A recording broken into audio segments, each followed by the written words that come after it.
What's up, you guys? Welcome to today's video. As you can tell by the title, I have a crazy story time for you guys today. I recently filmed What is Meth Addiction Like, and I will leave that on the card up here. So if you didn't see that one, I highly recommend watching that video first. And as I was filming it, I was reminded of just how far out there my addiction had become. For those new to my channel, I'm a recovering addict who served time in prison, and I will leave my entire life story in the description box down below. It's a crazy one. If you want to follow me on any other social media platform, TikTok, Instagram, Patreon, that's $2. It's only ever gonna be $2. All of that is linked in the description box down below. I also have a vlog channel where you can see me doing vlog things. That's linked down below too. All right, without further ado, let's go ahead and get started.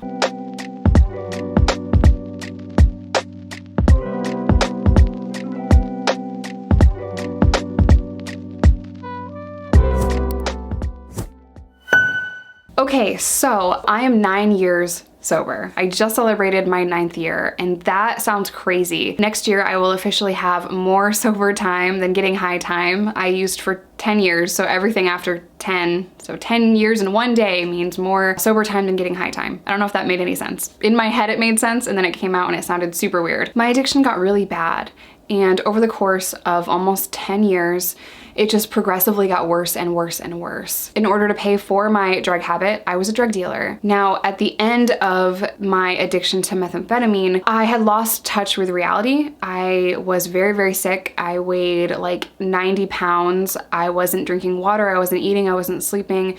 And in order for me to be able to sleep, I had to take downers just to go to sleep. I was ridiculously unhealthy. I was on edge. I was paranoid. And part of me knew that I was being watched by the drug task force in Fort Smith, Arkansas. That was confirmed later, and that eventually led me to prison.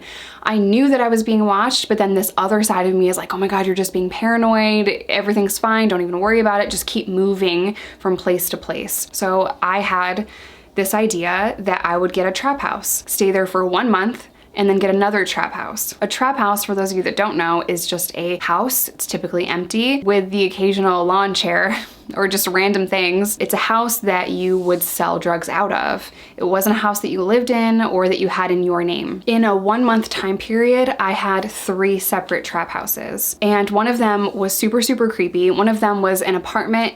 It was like an attic apartment, and I remember being there, and I didn't stay there for more than just a couple of days, but I was super nervous about being in this attic apartment.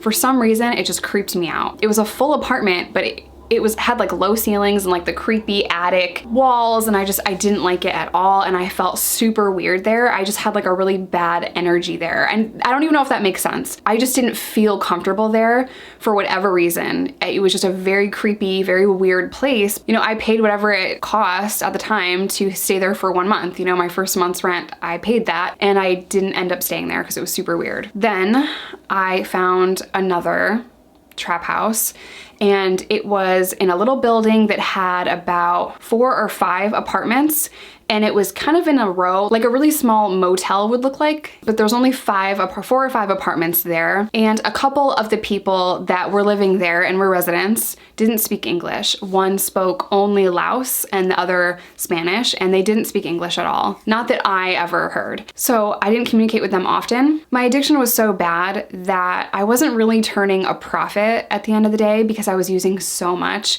and I had spent a lot of money to get different trap houses. For whatever reason, one night I decided to go buy a bunch of groceries because I realized, like, oh no, like there's no furniture here, there's no groceries here. Maybe we should look like we are living in this place, right? Instead of me just coming and going and there's like no furniture and like no real stuff. And you know, I didn't want it to look like a trap house. I wanted it to look like a regular apartment for whatever reason. I had got that into my mind, and I was out of my mind high and decided to go to Walmart at 2 o'clock in the morning and get a bunch of groceries.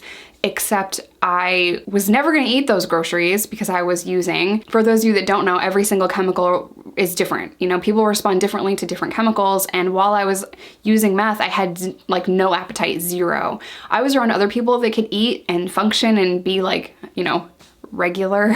I could not be regular. But anyway, I'm at Walmart. It's 2 o'clock in the morning. I have to get stuff for this trap house. I have to get decor. I have to get groceries and water bottles and Gatorade and all this stuff that I just made this whole list in my brain. And I have this cart, it's full of stuff. and I'm under the influence. And I'm in this aisle of kitchen stuff, and I see this guy kind of coming back and forth, like walking down the aisle. Like I'm in this aisle looking at kitchen stuff. He's walking in the main aisle back and forth, and I see him a couple of different times, and I automatically think, this is the Walmart like secret shopper person. He must think that I'm stealing, and I would never steal. I have money. So I took out this huge wad of cash because I'm like, maybe if he sees I have cash, they're not gonna think I'm stealing. What? Go home, leave the store, like, wow. So I decided to stay in the store, and I checked out all of that stuff, probably $200-300 worth of just stuff, a ton of food that was never in a million years going to get eaten. I don't even know what I was thinking. I had a couple of people with me, one of which was waiting in the car, which is a horrible mistake because who knows how long Tweaker Jessica is gonna be in Walmart. I check out and I walk out expecting my friend to be sitting in the car. He didn't speak very good English, but he was not sitting in the car. He was standing in the front of the store smoking a cigarette. And I'm like, hey, I'm ready. And he was like, the cops are here. And I'm like, oh my God, you're so paranoid. He's like, no, he came by your car, he took your license plate, he was around your car, taking pictures of your car, and then they got into an unmarked car and they left. And I'm like, bro, you sound so crazy right now. Like, what? You're so weird. That's not, you need to eat a sandwich and take a nap, man. Like, that's not even, it's not what's happening. He was 100% right. That is exactly what was happening. But I was in denial. I'm like, there's no way, man. Just calm down, everybody. Y'all are crazy. Crazy. So that was the mentality that I had, and I always thought that everything was gonna be fine. Don't even worry about it. It's fine. So I load up all of this stuff in the car and drive back to my trap house that I'm now pretending is my home. And I'm unloading all of this stuff, and then it hits me. What did you just do? There's not even enough room in this refrigerator, in this trap house, for all of this food. What are you doing? I decided that I was gonna take all of these groceries to a friend's house and give them all this food because I'm never gonna eat all this food. This is insane. What was I thinking? As I'm pulling out, I see a spotter. It was so obvious that that person was a spotter. A spotter, for those that do not know, is a person that is standing outside typically, and they're in constant communication with somebody that is selling dope at a nearby location.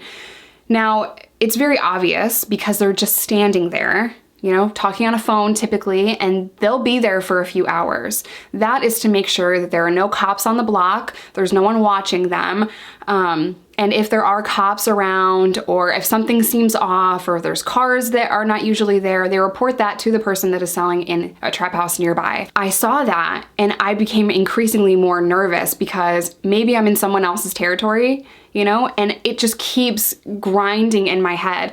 You just looked crazy in Walmart. Now there's a spotter right by your apartment or your trap house, and who knows where they are looking out for. I'm in someone else's territory. The cops took my license plate number. The cops took pictures of my car. The person in Walmart thinks I'm stealing, and it just, it churns and churns in my head. And I'm like, you need to get out of this situation, but I don't know how. People are calling me for dope at 4 o'clock in the morning, and I'm like, I can't, I don't have anything, sorry. I'll see you in the morning. And I became so paranoid that I didn't even know what to do. So I go to a friend's house, drop off some food, go back to the trap house. At least an hour had passed, and that spotter was still there. And now I am so freaking nervous. What am I supposed to do? Should I go talk to him? Should I tell him, I didn't know this was your tea, like your territory? I know that you're a spotter. You know what I mean? Like, what do you do in that situation? And I thought about having someone else go talk to them because we're not trying to step on anyone's territory. I have my own clientele and it's not here, you know, but it was just so, it was such a weird moment for me that I'm just like, oh my God, this is too much. I had probably been awake 4 or 5 days at that point. I started to realize just how dangerous my life in Fort Smith, Arkansas had become. And about a month prior to this trap house and that spotter and this Walmart situation, someone that I knew was shot 4 times over a weed deal that had gone wrong. And I'll tell that story in a locked up with, if I haven't already told it already. I might have, but someone that I knew was shot a bunch of times, 4 to 6 times, and they were with a couple other people that were ultimately killed over a drug deal gone bad. So that was fresh in my mind, and all of this other chaos and craziness is going on. People are getting arrested left and right. I had people from jail telling me that my name kept coming up and I need to leave, go back to New York, get out of Arkansas, stop doing what you're doing. But the thing was, I didn't see a way out. I didn't feel like I could get out of that situation because of who I was selling for and because of how deep my addiction had become. There was a very scary moment in my meth addiction that I almost took my own life because I just wanted it to stop and I didn't know how to be sober. I didn't know how to get out of that world, the drug dealing world. I didn't know how to be sober, and I was so empty and broken. I just wanted it all to end and I didn't see a way out. My life was so chaotic and dangerous and risky and all over the place. So just to get back on track with what happened to the trap house, I had a runner that was homeless, and it was, in my personal opinion, not a good situation for him to just crash with random people, which is very common in the drug world, is that people will just crash with other people or stay on their couch or what have you.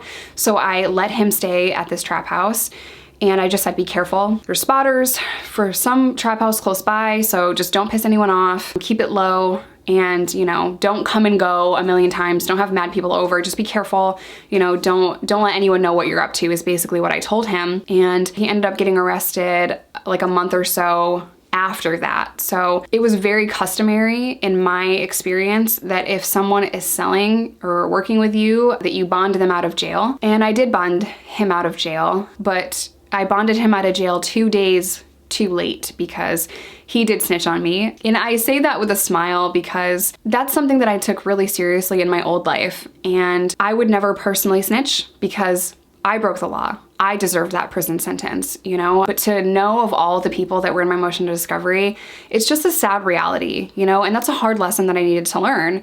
I once thought all those people were my friends, all those people were in my corner, you know? And they really weren't, you know? And that's okay. I needed to learn that lesson. I needed to see that people that I thought were my friends really were not. I needed to go to prison. I needed to take responsibility for my actions. And in doing so, I was able to get sober. You know, I think one of the best lessons that I have ever learned is that you don't know who your friends are until that loyalty is tested. And you don't know how strong you are until being strong is the only option you have. So am I mad that people snitched on me? No. I had strangers in my motion of discovery, people I had never met before in my life. I'm grateful for that. I'm grateful that my life was saved the night I was arrested. Now, prison does not get credit for my sobriety nor my success, but just having that distance and that separation from my old life is a blessing. And then eventually having my daughter in prison was the most traumatic thing that has ever happened to me. But I survived it and I came out so much stronger. If you're in that world still and you're watching this and you think that you can't get out of it and you think those people around you are your friends, they're probably not. They probably don't have your best interest at heart. I'm very grateful to have friends in my life that will tell me when I'm being stupid, that will tell me if something that I'm doing is stupid. You know, they're very real, very blunt, very in my face, and they have my best interest at heart. Those friendships that I thought that I had in my past were not real. You know, so getting sober and seeing everything from a distance has allowed me to create lasting bonds and connections with people that actually give a shit about me. I was very alone in that world, and I was very miserable. I remember being like 13 thinking like, oh, I'm gonna be a drug dealer. I'm not gonna work a regular job. It's gonna be great. The reality is so much darker. The reality is either you get out of that life and you stay sober, or you end up in prison or the ground. It's not a game. It is not a game. I used to live my life with so much regret. You know, I used to wish that I never got into that and I never experienced drug addiction and drug dealing and all the things that I went through. I used to be very regretful of my past. You know, I wish that I took a different route, or I wish I didn't get addicted to drugs. And while I still kind of wish that I didn't get addicted to drugs, I'm grateful for every negative experience because it's made me who I am today. And if my life story and my experience can help even one person out there, then it wasn't for nothing. If my trauma and my pain can help others feel less alone, then it was worth it to me. I'm gonna end today's video here. As always, I love you guys. Stay safe, stay sober, whatever that looks like to you, because there is no wrong way to recover. And I will see you in my next one.